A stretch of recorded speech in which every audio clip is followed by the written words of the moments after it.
I am the chosen one. You know, it's difficult to articulate how effed up the First Lady is, so there are times we can only count on her words to say it for us. But first, here's the story. President Trump is complaining about a portrait of himself hanging on a wall at the Colorado State Capitol building. He posted tonight on Truth Social, slamming the artist and Colorado's Democratic governor. He calls the painting purposely distorted and claims people in Colorado are calling and writing to complain about that portrait. He says the portrait was put up by Governor Polis, but here's the thing. The portrait was actually funded by the state's top Republican at the time. Whether this portrait brings a smile or a scowl to your face, remember that you have the right to do so because this is the United States of America.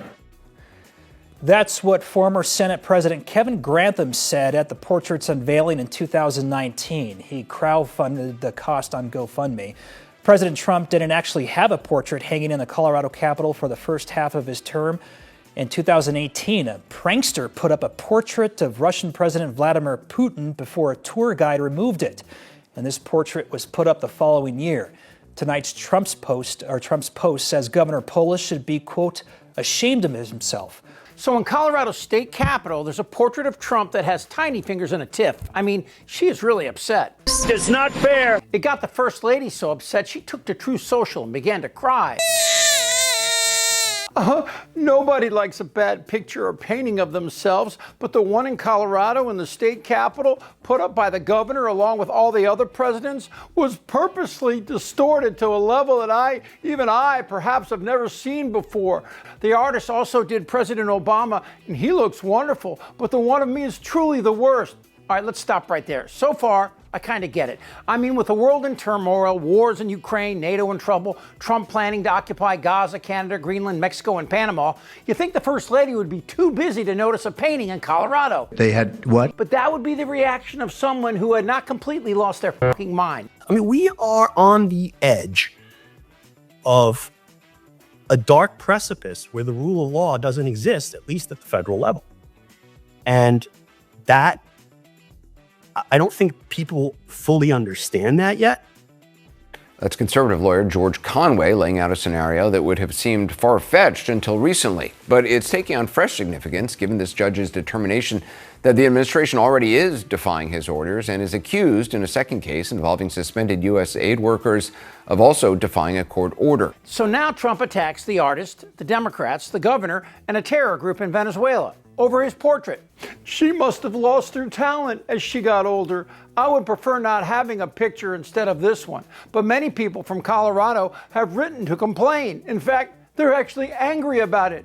I'm speaking on their behalf to the radical left governor who is extremely weak on crime, and particularly with respect to Tren de Aragua, which practically took over Aurora. But don't worry, we saved it. Now take it down. The governor should be ashamed of himself. Wow, the First Lady is really upset, but I don't get it. I mean, here's the picture. It looks like Trump, but Trump, who spends 90 minutes a day on his spray tan and his hair, doesn't see himself like this. No, Trump sees himself more like this.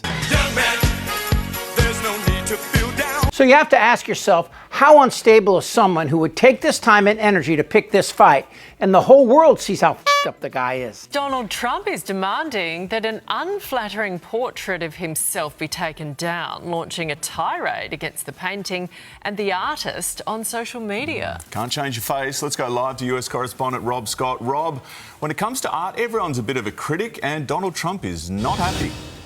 Not happy one single bit, Shervo, which is probably not surprising because we know how particular Donald Trump is with his image, particularly when it's out there in the public. What is surprising is the fact that he's taken umbrage with this particular portrait now because it's been hanging in the Colorado State Capitol since 2019, so a good 6 years.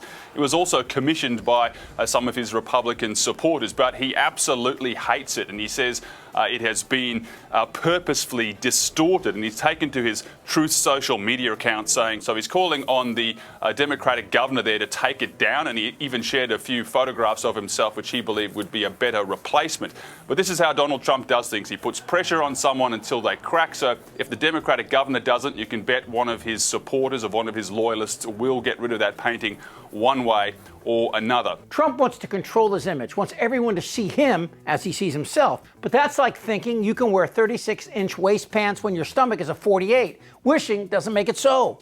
But I am not unpopular. And Trump desperately wants to be loved and respected. And he is, by his base of 6th grade diplomas. Do you feel like Donald Trump is in some way God's chosen one as a candidate?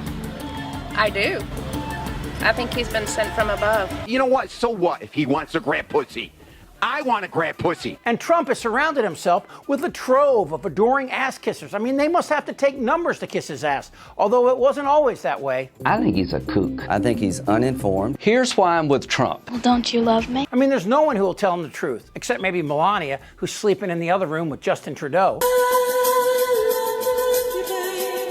Trump is surrounded by a cuckolded cabal of primo betas at the very moment in history where we need strength and direction. He thinks the Palestinian is a real estate deal. Okay. The Palestinians are not a real estate deal, Donald. Okay, no. And so what President Trump announced yesterday is the offer, the willingness of the United States to become responsible for the reconstruction. I mean, while Trump is worried about his portrait, it turns out that Pete is at 5 o'clock, yet Hegseth accidentally texted to the Atlantic magazine that the U.S. would be bombing Houthi targets in Yemen. The text included precise information about weapons, packages, targets, and timing. Under the previous administration, we looked like fools. That didn't age very well. And when the press asked Trump, he sounded like the 12-year-old whose mom caught him with a Victoria's Secret and his pants around his ankles. I don't know anything about it. I'm not a big fan of the Atlantic.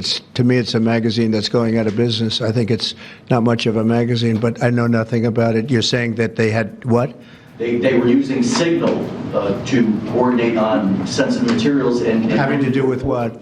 Having to do with what? What were they talking about? With the Houthis. The Houthis? You mean the attack on the Houthis? Correct. Well, it couldn't have been very effective because the attack was very effective. I can tell you that. I don't know anything about it. You're telling me about it for the first time. It's so bad, even Chuck Schumer sounds relevant. This kind of carelessness is how people get killed.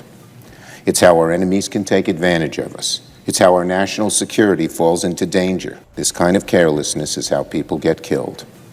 It's how our enemies can take advantage of us. It's how our national security falls into danger. The Pentagon is not a place where we can make mistakes. It's not a place with a margin of error. If they're making mistakes in that area, what are they doing in Syria? What are they doing around security clearances? What are they doing in other areas? The issue we most need to be concerned about is sloppiness and incompetence. And when people are not on the same page in our national government around national security, our enemies are celebrating. Look, I don't know how history will view Trump. Will he look like this or maybe this? Who knows? But for as long as I live, this is how I'll remember him. Goddamn right. Bloated and fat and disgusting. I like that. We're a nation that speaks English. Look, if something like that thing's ugly. I don't want to talk about this stuff. Am I wrong? Yes! Tick-tock. You're in a lot of trouble, Donnie. I think he's crazy. I'm Chip Franklin.